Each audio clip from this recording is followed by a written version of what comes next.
네, 오늘 함께 보실 말씀은 창세기 35장 1절에서 7절까지의 말씀입니다.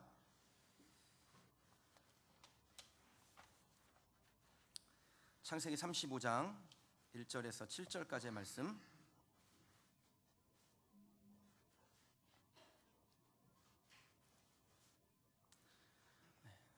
성경 중에서 제일 잘 나오는 성경이 창세기입니다. 창세기 35장 1절에서 7절까지의 말씀 제가 봉독하겠습니다. 하나님이 야곱에게 이르시되 일어나 베델로 올라가서 거기 거주하며 내가 내 형 에서의 낯을 피하여 도망하던 때에 내게 나타났던 하나님께 거기서 제단을 쌓으라 하신지라. 야곱이 이에 자기 집안 사람과 자기와 함께한 모든 자에게 이르되 너희 중에 있는 이방 신상을 버리고 자신을 정결하게 하고 너희들의 의복을 바꾸어 입으라. 우리가 일어나 베델로 올라가자 내 환난 날에 내게 응답하시며 내가 가는 길에서 나와 함께 하신 하나님께 내가 거기서 제단을 쌓으려 하노라 하매 그들이 자기 손에 있는 모든 이방 신상들과 자기 귀에 있는 귀고리들을 야곱에게 주는지라.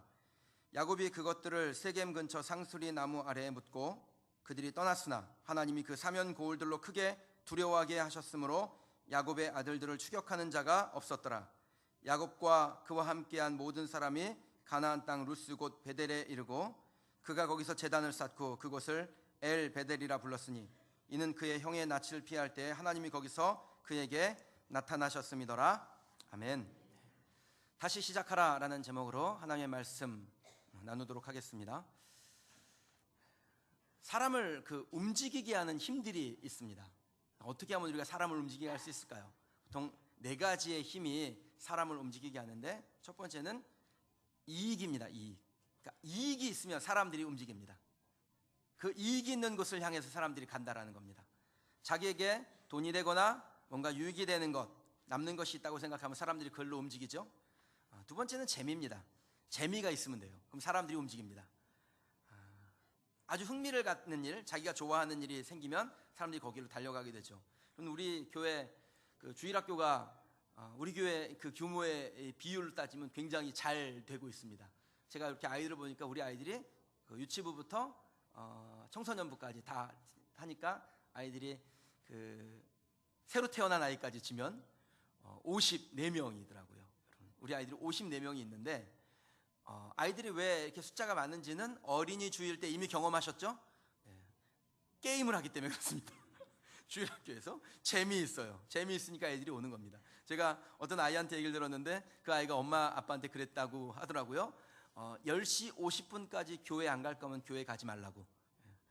주일학교에서 10시 50분에 게임을 시작한대요. 그러니까 그 게임, 자기가 늦게 가면 게임이 다 끝나고 재미없는 성경 말씀을 가르친다는 거예요. 그래서 게임하기 전에 교회 가야 되니까 게임 시작했 다음에는 아예 교회 가지 말라고 그런 얘기를 듣고 야, 역시 재미있는 곳에 사람이 모이는구나 그런 생각을 했습니다. 내 설교도 좀 재밌어야 할 텐데. 세 번째는 그 관계입니다. 관계가 있는 곳에 사람들이 모여들고 움직이게 되죠. 혈연, 지연, 학연 뭐 이런 거에 따라 사람들이 막 움직이지 않습니까? 그래서 세상에 가장 강력한 우리나라에서 가장 강력한 세 가지의 이 관계가 해병대, 그다음에 호남 향후의 고대 동문회 뭐 이렇다고 그러더라고요. 뭐 그런지 모르겠습니다. 해병대도 안 나오고 뭐 고대도 못 나오고 그다음에 서울 살아서 어쨌든 이 관계라는 게요, 아주 큰 힘이 있죠. 사람들 막 움직이게 하는 힘이 있다라는 겁니다. 여러분 우리가 셀을 하는데 이 셀의 힘이 뭡니까? 사람들 관계로 묶어내는 겁니다. 그래서 사람들로 하여금 움직이게 하는 거죠. 사람들과 교제하는 겁니다. 저희가 1부 예배를 마치고 1부 예배는 인원이 몇 명 안 되셔요.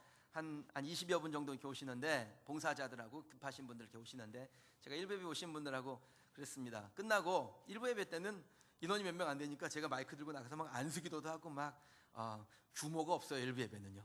근데 하고 난 다음에 끝나고 저하고 차 하실 분들은 남으셔서 카페에서 차 한잔하고 하시겠습니다. 그랬더니 두 분이 오셔가지고 차를 함께 나눴습니다. 그러면서 거기서 잠깐인데 오늘 들은 말씀을 가지고 셀을 한 거예요. 자기 삶을 나눈 거예요. 근데 막 얘기를 하면서 그 잠깐 사이에도 펑펑 울고 그냥 제가 너무 민망했어요.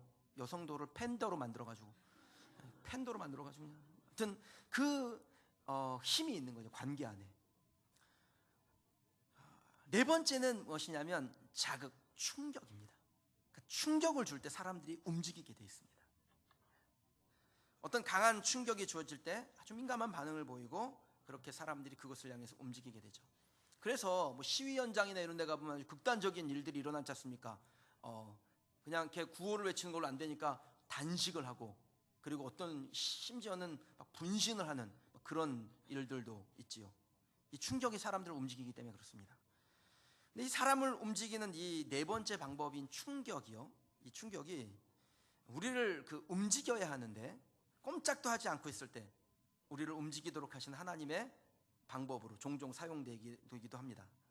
그러니까 우리가 하나님의 뜻을 거역했을 때요, 하나님은 우리에게 충격을 주심으로 우리를 그 거역의 길로부터 돌이키게 하시고, 하나님과 식상하고 그냥 진부한 관계, 그냥 맹숭맹숭한 관계로 신앙생활을, 교회 생활을 하는 사람들에게 신선하고 자비로운 충격을 주심으로 우리를 다시 일으켜 세우시고, 우리가 가야 할 길, 그리고 하나님과 만나는 그 영적인 자리로 달려가게 하십니다. 우리를 다시 시작하게 하시는 것이죠.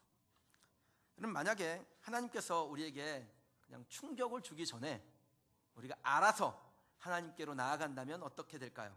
그럼 우리가 충격이 오기 전에 하나님의 말씀에 반응하고 행동한다면 우린 좀 더 나은 상황 가운데 처하게 될 겁니다. 우리 삶에 문제가 일어나지 않게 되는 거죠. 저는 여러분들이 이렇게 되길 축복합니다. 그러니까 여러분들이 하나님에게 어떤 충격을 받기 전에 그냥 하나님 앞에 나아가는 것입니다. 한국 기독교인들이 가장 존경하는 인물이 사도 바울이라고 해요. 그게 제가 지난번에 조사를 보니까 30몇 프로를 이렇게 사람들이 사도 바울을 선택을 했습니다. 대단한 분이시죠. 정말 우리가 존경할 만한 분이세요. 그런데 이 사도 바울을 좋아하는 이유가 있습니다. 하나님을 만나려면 그 정도로는 만나야 된다 이겁니다. 여러분, 사도 바울이 하나님에게 엄청난 충격을 받죠. 그냥 멀쩡히 길을 가다가 예수님께서 나타나셔서 확 충격을 주십니다. 그래가지고 그때 눈이 멀어가지고 내려오는 전설에 의하면 그때 예수님을 만나던 다메섹 도상에서 이 예수님을 보고 눈이 멀어가지고 비늘이 덮여서 눈이 녹아내리는 거죠. 그 영광에 눈이 녹아내려서 비늘이 덮여서 눈이 완전히 이제 볼 수 없게 된 상태. 나중에 이제 아나니아가 기도해서 그 눈을 뜨긴 하지만 그것 때문에 계속해서 사도 바울이 평생 동안 이 눈의 문제, 알력의 문제 때문에 고통당하는 것을 우리가 성경에서 봅니다. 그래서 성경의 이 모든 성경 바울이 성경들을 다 대피를 하죠. 그리고 마지막 분에 나 바울이 친필로 쓰노니 해서 그 부분만 사도 바울이 쓰는 그런 성경들을 보면서 사도 바울이 눈 때문에 고생을 많이 했던 것을 우리가 알 수 있습니다. 근데 적어도 예수님을 만나려면 이 정도로 세게 만나야 되지 않을까, 막 이런 사람은 이런 생각을 하는데, 여러분, 그렇게 만나는 거 좋은 거 아닙니다. 평안하게 만나십시오. 자비로 다가오시는 주님, 은혜로 다가오시는 주님을 평강 가운데 만나시길 주님의 이름으로 축원합니다. 그러나 만일 여러분의 삶에서 지금 정말 하나님이 주시는 충격을 경험하고 있다면, 그렇지 못하다면 하나님께서 주시는 충격 앞에 하나님, 내가 주님께로 돌아오는 것을 원하고 계시군요, 내가 하나님께로 나아오기를 바라고 계시군요 라고 반응하셔야 됩니다. 그게 하나님께 나아가는 사람의 태도인 것입니다. 여러분, 우리가 성경을 읽을 때 왜 성경을 읽을까요? 우리가 성경을 통하여 영적인 충격, 영적인 자극이 우리 믿음의 선진들에게 어떻게 임했는지를 보면서 우리도 그 믿음의 선진들이 당한 충격을 그냥 간접적인 충격으로 받아들이는 것입니다. 그럼 성경 곳곳에는 그런 일들이 많죠. 오늘 우리가 읽은 본문의 말씀에 이 야곱이 당한 충격이 나와 있는데, 그 야곱이 당한 충격을 보면서 그것을 나의 충격으로 받아들이는 것입니다. 그리고 나는 어떻게 하나님 앞에 믿음으로 설 것이냐, 나는 어떻게 베들로 올라가는 신앙이 될 것이냐를 발견해 나가는 것이죠. 그렇게 성경의 사건들을 나의 충격으로 받아들이면 여러분, 절대 인생에서 손해보지 않습니다. 하나님의 은혜를 곳곳에서 체험할 수 있는 것입니다. 오늘 우리가 읽은 이 본문에서 야곱이라는 사람에게 주신 하나님의 충격이 기록되어 있는데, 이 본문의 사건 이전에 하나님의 충격이 이제 아주 제대로 나와 있죠. 야곱의 딸, 유일한 외동딸이었던 디나가 이 세겜이라는 도시에서 강간을 당하고, 그리고 그의 오빠들이 그 분노를 참지 못해서 살인을 저지르는 사건, 그로 인해서 가정에 심각한 위기를 만나는 그 사건이 이 야곱에게 다가온 충격이었습니다. 이는 매우 불행한 일이었습니다. 야곱이 그 하란에서 가나안으로 귀환하면서 이 세겜이라는 지역에 머물게 될 때 야곱의 딸이었던 디나가요, 이 세겜이라는 도시를 좀 구경하고 싶었던 거예요. 우리 집 딸도요, 제 딸도 그 틈만 나면 중앙동에 나가보고 싶어 하더라고요. 저는 가능하면 7시 이후에는 좀 안 나갔으면 좋겠는데 중앙동에 그렇게 나가보고 싶어요. 거기 가면 막 짠반짝반짝거리는 게 많으니까 거기 나가보고 싶어 합니다. 이 디나도 그랬던 거죠. 세겜이라는 도시에 가보고 싶었습니다. 근데 갔는데 그 세겜이라는 도시의 족장인 하몰이라는 사람의 아들, 그 사람의 아들의 이름을 따서 도시 이름을 세겜으로 졌으니까 이 하몰이라는 사람이 얼마나 이 권세가 컸겠어요. 근데 이 세겜으로부터 그만 강간을 당하게 됩니다. 근데 이 야곱은요, 이 하몰의 권세가 두려워서 이 사건을 그냥 덮어버리려고 했습니다. 왜 그 나가지 말라는 중앙동에 나가가지고 왜 쓸데없는 일을 당하고 그래? 그러면서 그냥 덮어버린 거죠. 그런데 이 야곱의 아들들, 그러니까 이 디나의 오빠들은요, 아버지 야곱처럼 정치적이지 못했어요. 계산이 안 됐던 사람입니다. 그냥 불의를 보면 피가 거꾸로 솟는 그런 젊은 사람들이에요. 그래서 아버지 허락도 없이 이 세겜으로 가서 계략을 짜서 하몰의 족속들을 완전히 전멸시켜 버립니다. 몰살시켜요. 그 일이 계기가 돼서 야곱의 가족이 주변 민족으로부터 보복의 위협을 당하고 있는 것이 오늘 본문의 말씀 이전에 일어났던 사건이었습니다. 그럼 어떻게 하다가 이 야곱의 가족에게 이렇게 불상사가 일어나게 됐을까요? 이것이 하나님의 충격이라면 하나님은 이 충격을 통해서 도대체 무엇을 의도하신 것일까요? 그리고 만약 여러분의 인생 가운데 이 엇비슷한 일들이 일어나게 된다면, 혹시 일어나게 된다면 그 일 안에 하나님의 담겨져 하나님의 그 의도는 도대체 무엇일까요? 그럼 그것을 확인하기 위해서 이 사건, 오늘 이 사건이 일어나기 전에 30년 전으로 돌아가 보셔야 됩니다. 하란을 향해서 떠났던 이 야곱이 그야말로 정말 빈털터리로 떠난 거죠. 다 내려놓고 빼앗긴 것이죠. 다 빼앗기고 하란으로 빈털터리로 가다가 루스라는 지역에 이릅니다. 그곳에서 하나님을 만나게 되죠. 돌베개 자다가 말고 그냥 졸지 하나님을 만나게 됩니다. 그리고 그것을 벳엘, 하나님의 집이라는 뜻인데 하나님의 집이라고 이름을 정하고 거기에서 두 가지의 서원을 이 야곱이 합니다. 다시 하나님께서 나를 안전하게 이곳으로 돌아오게 하시는 날에 내가 하나님 이곳에서, 이 루스 벳엘에서 제단을 쌓겠습니다. 그리고 내게 주신 소득의 10분의 1을 하나님 앞에 드리겠습니다. 이 두 가지의 것을 야곱이 서원을 합니다. 그러니까 하나님 앞에 예배할 것, 하나님 앞에 헌신할 것을 서원을 한 것입니다. 그런데 30년이 지난 지금 이 야곱의 행동을 한마디로 표현하면, 하나님 잠깐만요, 잠깐만 기다려보세요. 계속해서 하나님께서 말씀을 주시죠. 살짝 이건 엄청난 충격이었고 아주 작은 충격들을 좀 주셨을 거예요. 그때마다 하나님 잠깐만요, 잠깐만 기다려보세요. 워밍업 좀 하고요, 준비 좀 하고요. 이게 야곱의 모습이었습니다. 그럼 야곱은 왜 가나안으로 돌아온 다음에 곧바로 그가 서원했던 이 베델로 올라가지 않냐고 세겜에 머물러 있었을까요? 그 세월이 10년입니다. 제가 기적 시리즈 할 때 잠깐 이 부분을 여러분과 함께 나눈 것 같은데, 하루 거리예요. 45km밖에 안 돼요. 세겜에서 베델까지는 45km입니다. 하루면 갈 수 있는 거리를 무려 10년을 안 갑니다. 버티는 거예요. 하루만 갈 수 있는 그 거리를 10년 동안 머뭇거리고 있습니다. 그 이유가 무엇이었겠습니까? 자기 자신에게 가지고 있는 그것이, 그 재물이 하나님보다 더 중요하게 여겼기 때문에, 그것을 하나님보다 더 호중하게 여겼기 때문이었죠.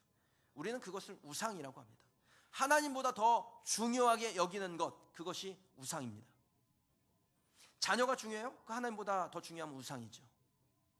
꼭 부처 상을 놓고 송아지 상을 놓고 무슨 돌멩이를 쌓아놓고 절을 해야 우상 숭배 아닙니다. 하나님보다 더 중요한 게 있으면 우상인 거예요. 돈이 중요합니까? 그럼 그거 우상인 것입니다. 관계, 친구들과 만나는 거, 내 부모님 이런 게 더 중요한가요? 그럼 그게 우상인 것이죠. 야곱에게도 우상이 있었습니다. 그는 자수성가한 사람이었습니다.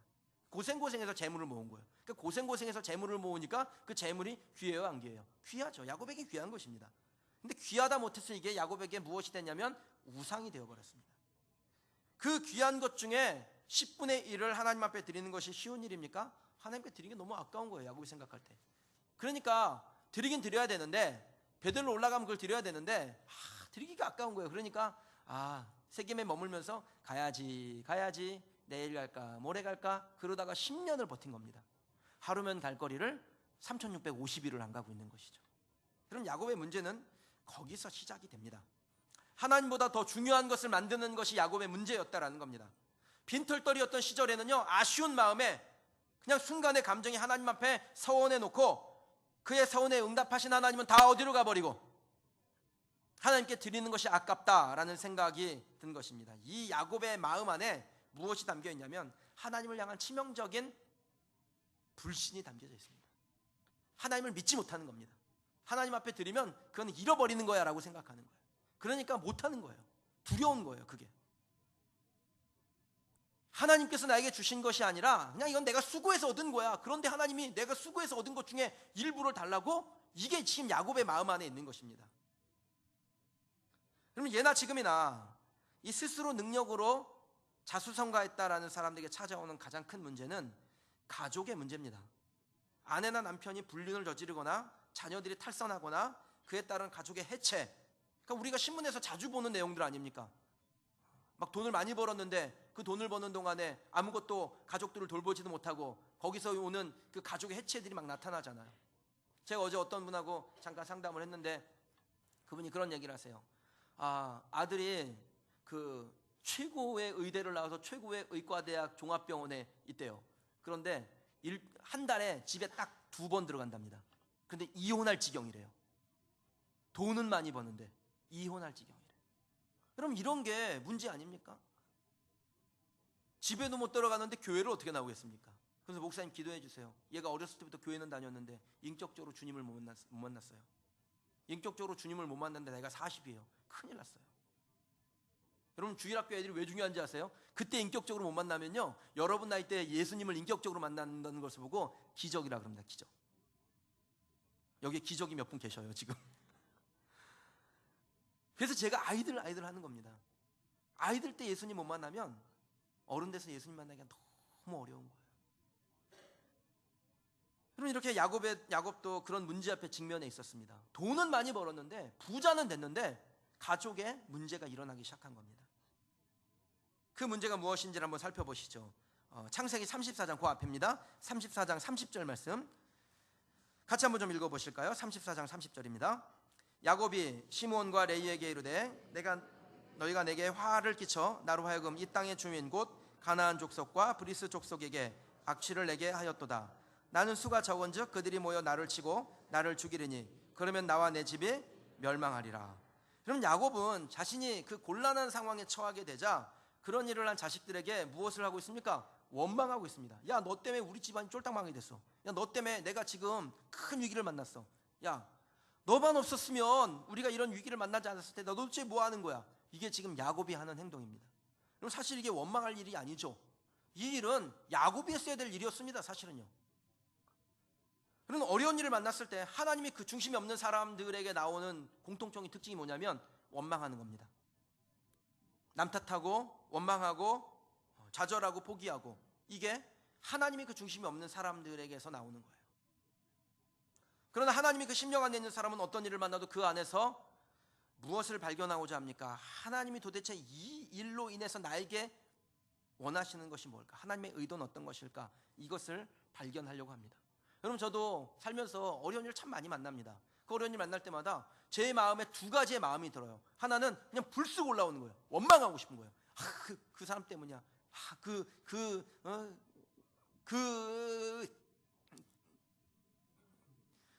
때문이야. 예. 사실 저는 원망을 잘 안 해서 그 사람 때문이야. 그 사건 때문이야. 그 팀만 없었으면, 그 일만 아니었으면, 이게 막 그냥 불쑥 솟아오르려고 해요. 근데 한편에서 뭐가 나면 그럼 도대체 하나님은 왜 나한테 이런 사건을, 이런 일을 경험하게 하셨을까? 도대체 이유는 뭘까? 하나님의 의도는 어떤 것일까? 이 마음이 한쪽에서 옵니다. 뭘 선택하냐는 나의 결정이에요. 그런데 내가 하나님으로 충만해 있으면 뭘 선택합니까? 하나님의 의도는 도대체 뭘까? 이걸 통해서 하나님은 어떤 일을 행하려고 하실까? 이거를 선택하지요. 그런데 하나님이 내 안에 없는 상태에서는 어떻게 돼요? 그냥 원망하는 거예요. 견딜 수 없는 그 원망, 분노가 치밀어 오르는 것입니다. 야곱에게는 하나님이 없었던 거예요. 그러니까 원망하는 겁니다. 자식들을 원망하고 그 사건을 원망하는 거예요. 딸을 원망하고 아들을 원망하고 상황을 원망하는 것입니다.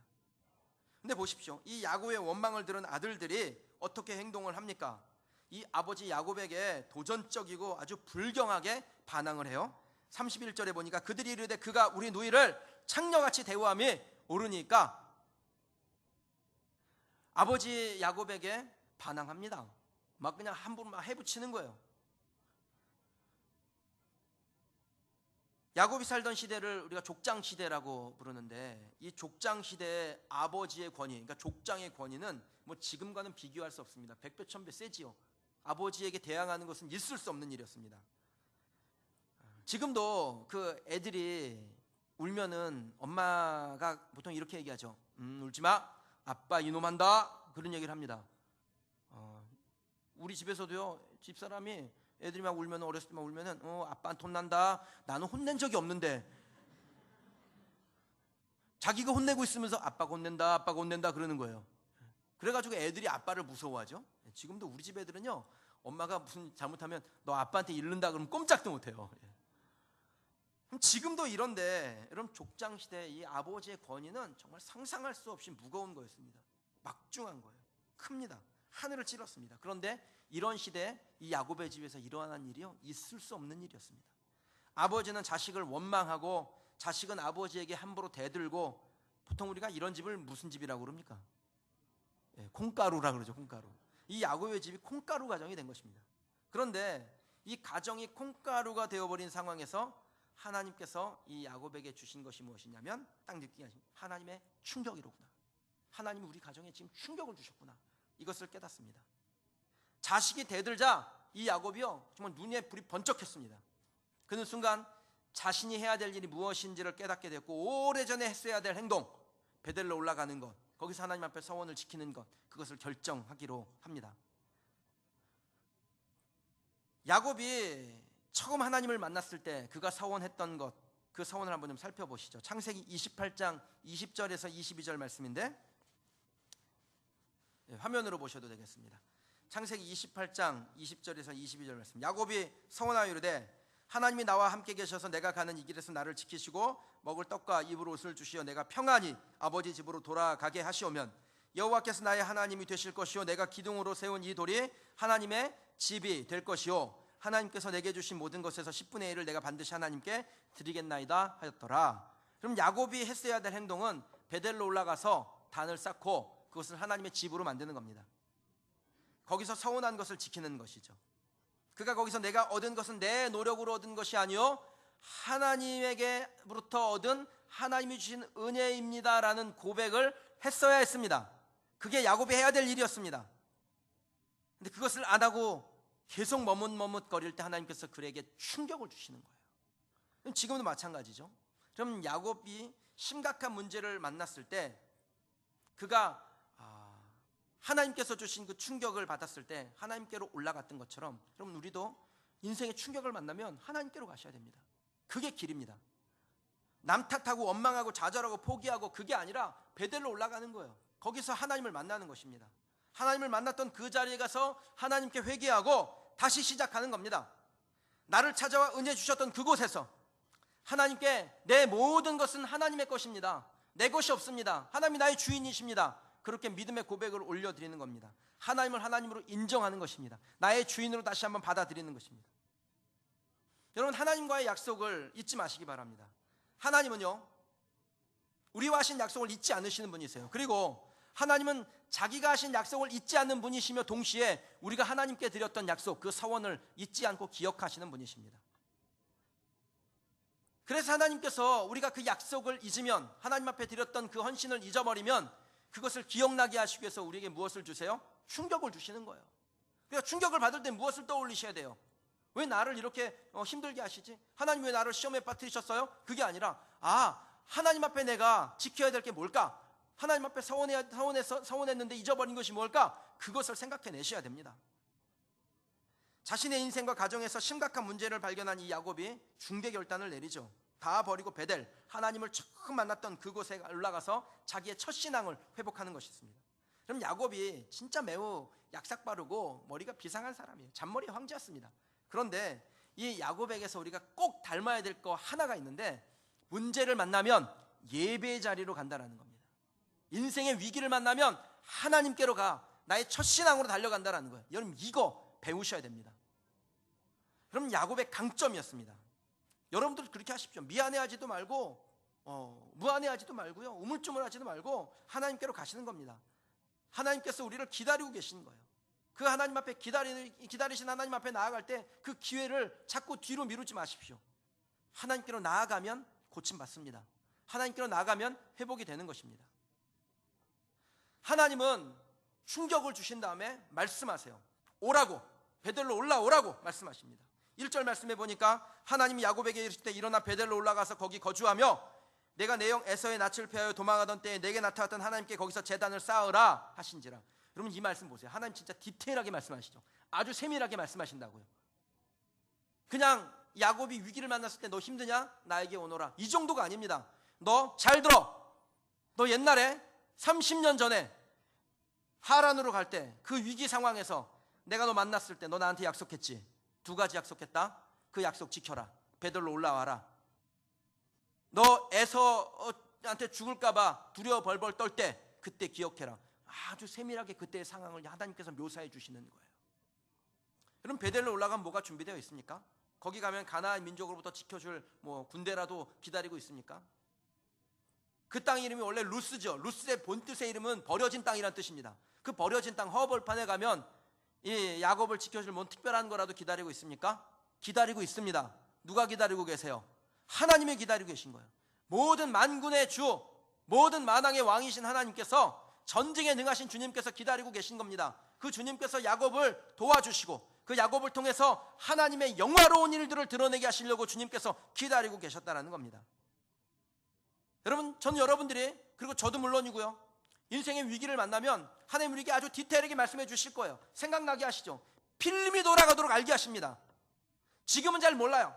아무 문제 없을 땐 몰라요. 근데 위기를 만나잖아요. 하나님이 기가 막히게 우리의 머리 가운데 우리가 무엇을 해야 될지를 필름 돌아가듯이 쫙 돌려주세요. 그럼 거기에 하나님의 충격이로구나. 그리고 그 하나님의 충격을 받고 하나님께로 나아가는 겁니다.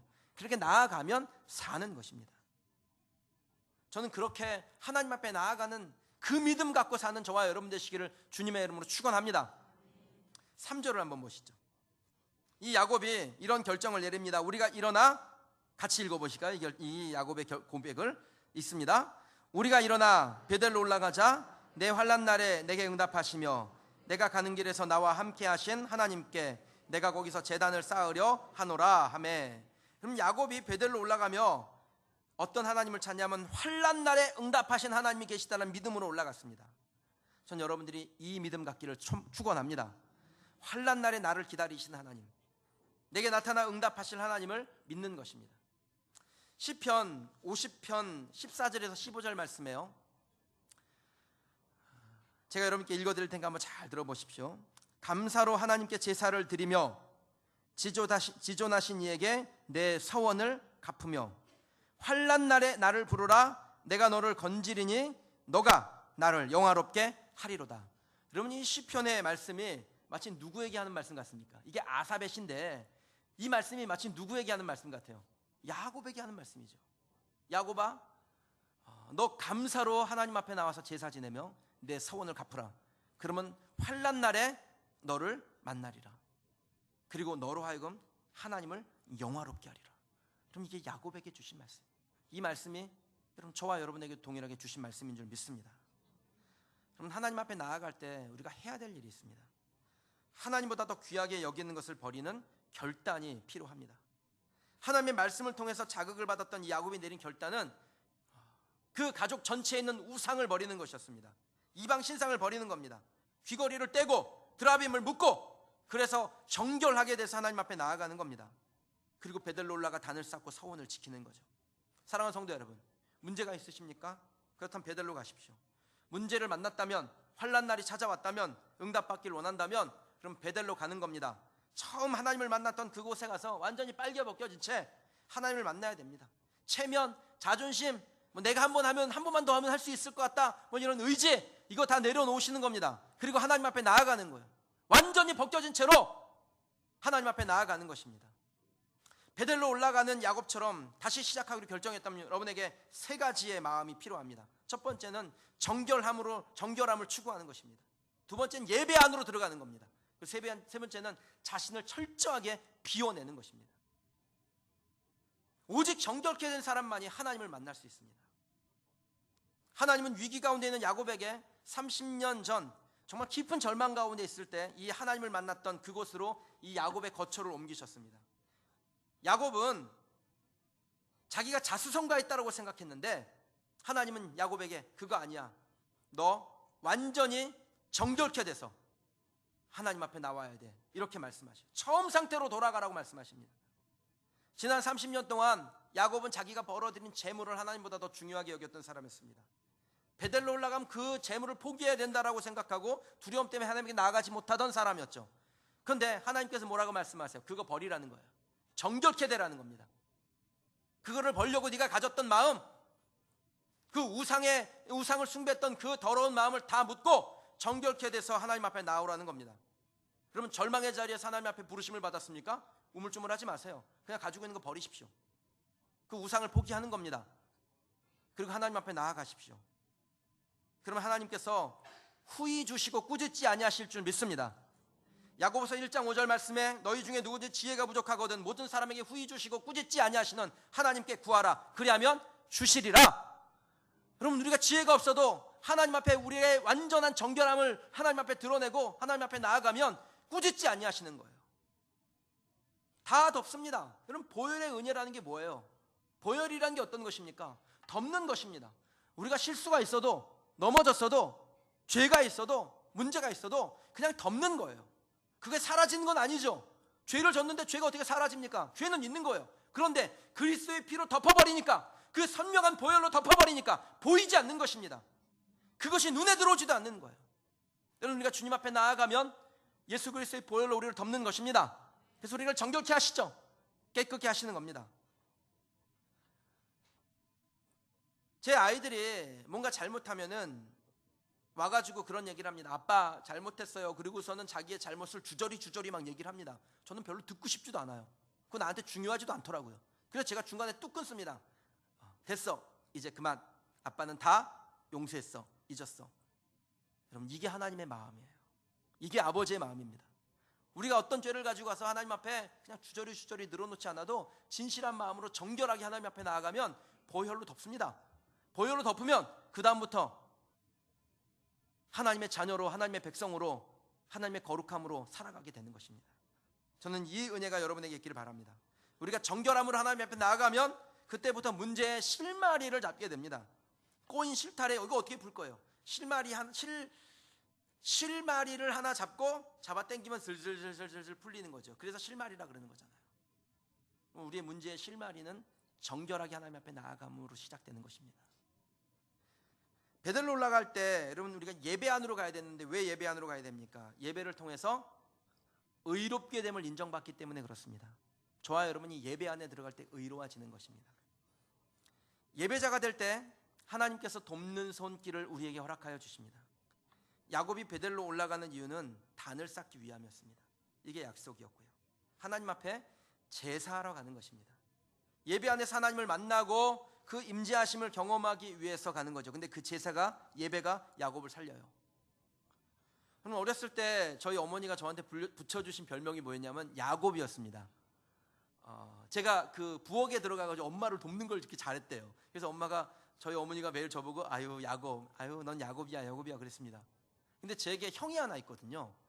근데 제가 그 형이 하나가 있으니까 제가 야곱이면 저희 형은 뭐가 됩니까? 에서가 되는 거예요. 그럼 저는 어렸을 때 내가 왜 형한테 이렇게 맞는지를 몰랐어요.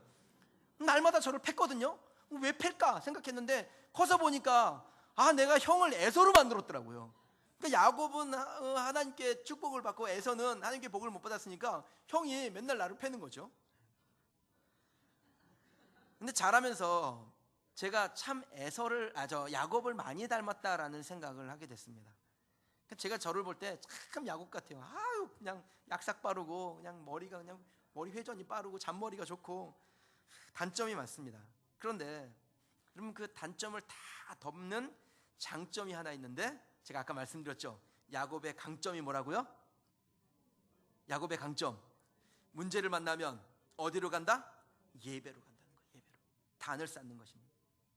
그럼 제 강점이 뭐냐면 이렇게 뺀질거리다가도 문제를 만나면 교회 안에 위기가 있다, 성도가 어떤 어려움이 있다, 내 가정에 어떤 어려움이 생기려고 한다, 그러면 예배로 가는 겁니다. 그러면 하나님께서 기가 막히게 푸세요. 참 생각지도 않은 어려움, 그 문제들을 예배하는 중에 그냥 하나님께 예배 드리는데 그냥 하나님께서 자연스럽게 풀어가세요. 그것들을 경험합니다. 전 여러분들이 문제를 만나면 예배 안으로 가시길 바랍니다. 그럼 우리가 의롭게 되는 거예요. 의롭게 된 사람에게는 문제가 해결되는 것입니다. 하나님은 절대로 예배자가 패배하도록 그냥 놔두지 않습니다. 5절 말씀해 보니까 그들이 떠났으나 하나님이 사면 거울들로 크게 두려워하게 하셨으므로 야곱의 아들들을 추격하는 자가 없었더라. 하나님 예배자를 패배하게 두지 아니하시죠. 하나님은 야곱이 베델로 올라가는 동안에 그들의 적들로 하여금 야곱을 쫓지 못하게 하셨습니다.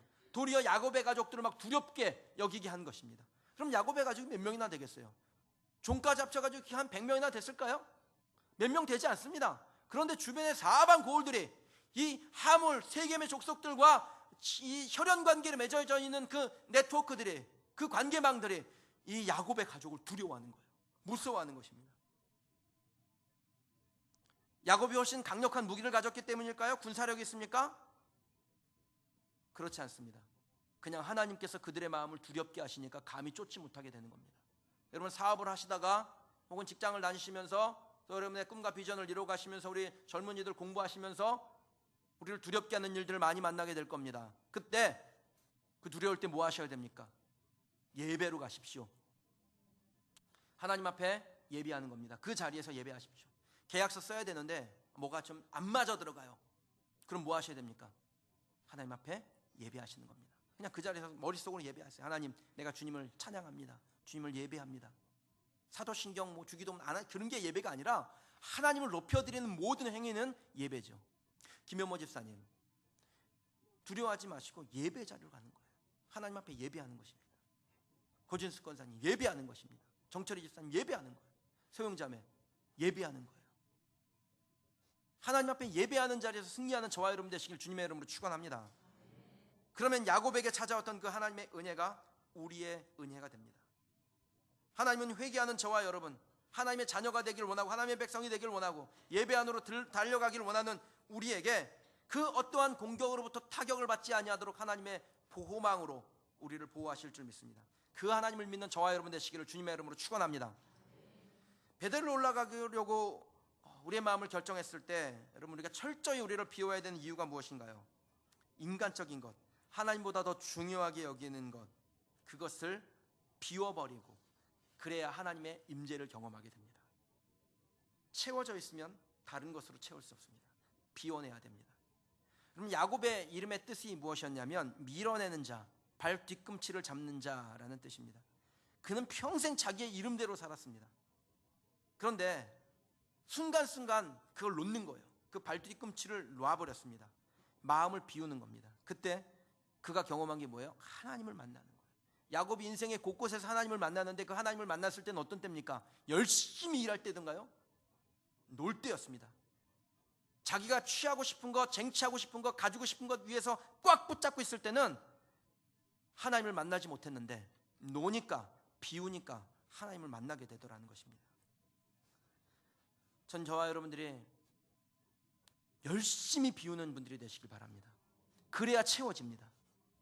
비우는 거 어려운 일 아닌 거 압니다. 저에게도 어렵더라고요. 그냥 죄송한 얘기지만 그냥 간증을 하자면 어제 저에게 누가 50만 원을 주셨어요. 큰 돈입니까? 작은 돈입니까? 우리 그린시티 교회는 다 부자들만 계셔가지고 부자들 되시기 바랍니다. 거룩한 부자가 되십시오. 50만 원을 누가 주셨어요. 근데 딱 받았는데 딱 받는 순간에 머릿속에 기가 막히죠. 제가 머리가 좋다 그랬잖아요. 필름처럼 돌아가요. 뭐를 해야 되겠다. 필름처럼 돌아가는데 한쪽에서 쑥 무슨 마음이 올라가냐면 야, 너 개척할 때 사람들이 너 동료 교육자들이 신방하면서 목사님 책 사보세요 그러면서 받은 3만 원, 5만 원 봉투 받은 거 모아가지고 너한테 50만 원 가져왔었다. 이 마음이 확 드는 거예요. 액수도 어떻게 이렇게 똑같은지. 한 30만 원 이랬으면 그게 매칭이 안 됐을 텐데 딱 그 마음이 제 마음 가운데 딱 드는 겁니다. 너 교육자들이 그 목사님이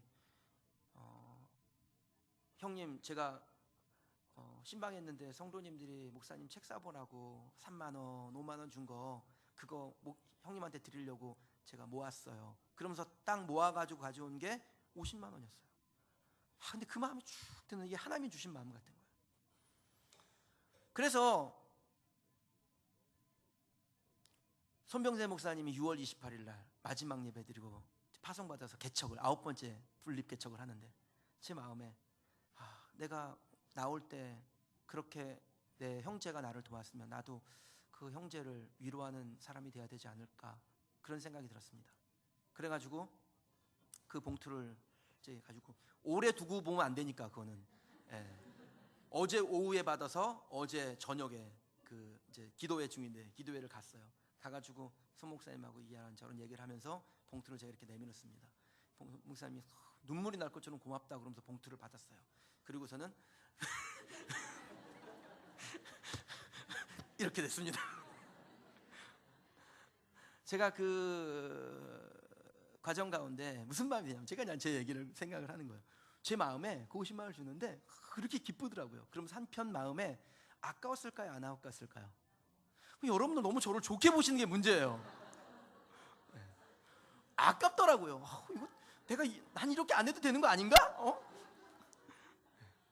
여러분 근데 그것을 비우는 게 결국 하나님의 은혜가 아닐까 싶습니다. 제가 손 목사님이 마지막에 저한테 한 말이 제 마음에 너무 흡족했어요. 형님 정말 눈물이 날 것 같아요. 그깟 돈 50만 원이 무슨 눈물을 날 만큼 그렇게 그 사람을 행복하게 하는 일이겠습니까? 그런데 그 안에 담겨져 있는 마음, 누군가 저도 해봤지만 그거 진짜 외로운 거거든요. 여기 개척 때부터 함께 동행하셨던 분도 있지만 제가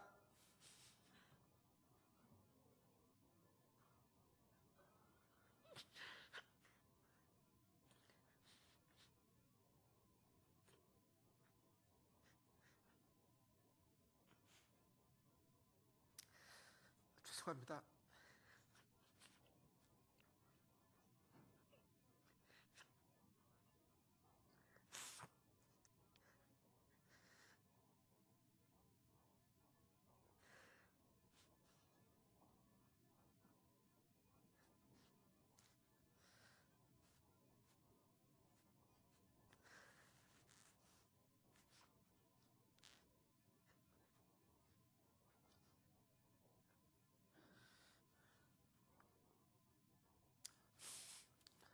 울다가 웃으면 안 되는데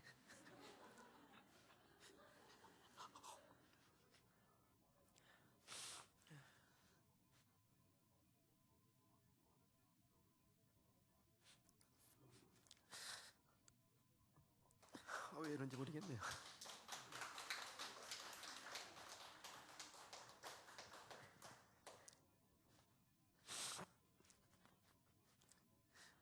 그 여러 가지 짐들을 싣고 그 그 수레를 끌고 준비 집회라는 현장까지 가는데 아무도 없어요. 저 혼자 그 수레를 끌고 가는 거예요. 근데 그렇게 제 자신이 초라해 보이더라고요. 주님, 개척을 하는 게 참 영광스러운 일이긴 한데 제 마음이 되게 초라합니다. 누군가 그 수레를 밀고 가는 나를 보면서 그 짐들을 싣고 밀고 가는 나를 보면서 나를 되게 불쌍하게 여길 것 같은 생각이 드는 거예요. 딱히 누군가에게 도와달라는 말을 하기도 참 어려웠고, 근데 그 마음이 그 손 목사님에게도 있지 않았을까라는 생각이 들었습니다.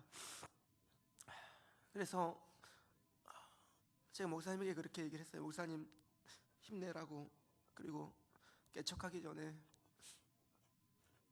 꼭 가족들하고 개인적인 시간을 좀 가지면 좋겠다고 했더니 목사님이 그런 얘기를 하세요. 형님 정말 눈물이 날 것 같아요. 그러더라고요. 근데 오면서 제 마음에 몇 개월 되지도 않은 얘기죠. 지난 9월에 있었던 일이니까 그 9월에 있었던 생각들이 막 나는 거예요. 그러면서 하나님께서 뭐 별것도 아니지만 아주 작은 마음이지만 마음을 비웠을 때 하나님의 그 은혜가 형제들에게 흘러가고 있구나. 하나님이 결국은 우리 교회에게 주실 복이로구나라는 생각이 들었습니다. 저는 하나님께서 우리 교회를 하나님 기뻐하시는 교회로 세우실 줄 믿습니다. 여러분, 야곱이 자기의 우상을 제거할 때 신앙의 부흥을 경험하게 됐습니다. 정결함을 추구하고 예배의 자리로 나가 자신을 비울 때 하나님 주신 놀라운 은혜를 경험하게 됐습니다. 야곱이 경험한 부흥과 은혜가 저와 여러분에게 새로운 도전이 되시기를 축원합니다. 문제를 만났다면 일어나 베델로 올라가는 것입니다. 하나님의 말씀에 귀를 기울이시기 원합니다.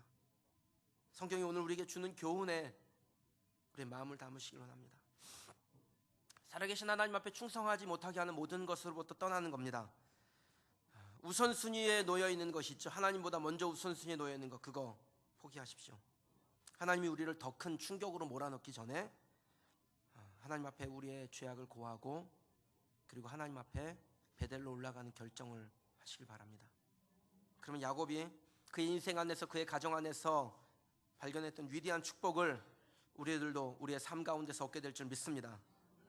저와 여러분이 다시 베델로 올라가라는 하나님의 그 음성 앞에 진실하게 반응하고, 그래서 마침내 우리의 모든 위험과 시련과 하나님으로부터 멀어지게 됐던 영적 침체를 이겨내고 하나님의 은혜를 날마다 체험하며 사는 복된 하나님의 백성들이 되시길 주님의 이름으로 축원합니다. 기도하겠습니다. 시간 주님 주신 말씀 놓고 함께 기도하시죠.